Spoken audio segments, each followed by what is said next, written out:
Hello mga ka-showbiz! Welcome back sa ating channel kung saan hihimayin natin ang mga maiinit na balita sa mundo ng entertainment.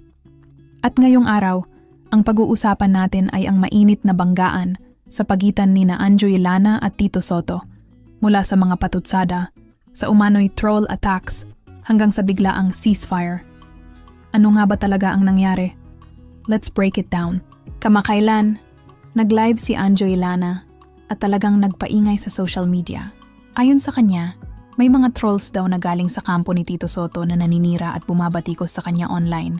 At heto pa, nagbanta pa si Anjo na ibubunyag daw niya ang umano'y kabit ni Tito Sotto mula pa raw 2013. Pero heto ang twist. Sinabi mismo ni Anjo na bluff lang daw talaga ang lahat. Sabi niya, "Binluff ko si Tito Sen, hindi ko akalain na buong Pilipinas, buong mundo magkakagulo. Ibig sabihin ang pasabog pala ay hindi totoong expose, kundi isang taktika lang para daw tumigil ang mga trolls." Pero bakit nga ba umabot sa ganito? Ayon kay Anjo, nagsimula ang lahat nang umalis siya sa Eat Bulaga matapos ang mahigit 21 years sa show.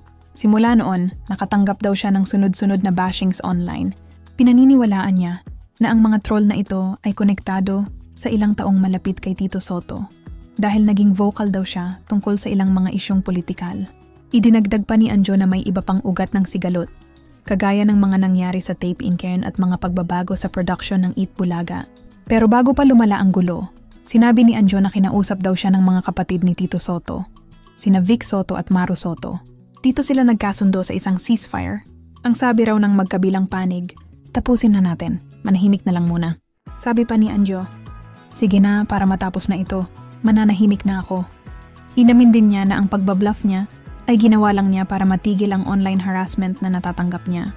Samantala, nang tanungin si Tito Sotto ng media tungkol sa issue, simple lang ang sagot niya, "Hindi ko napapatulan, huwag niyong pansinin. Nagpapapansin lang yan."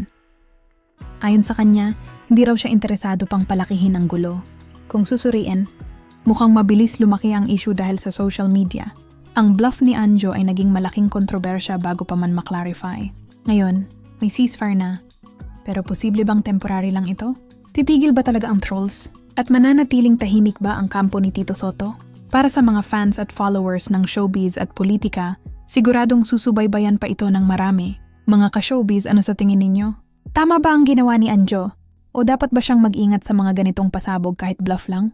Comment nyo lang sa baba. Like and subscribe para sa lagi-laging updated sa pinakabagong chika at magkita-kita ulit tayo sa susunod na video. Thank you for watching. Manatiling updated, i-click ang subscribe button at notification bell.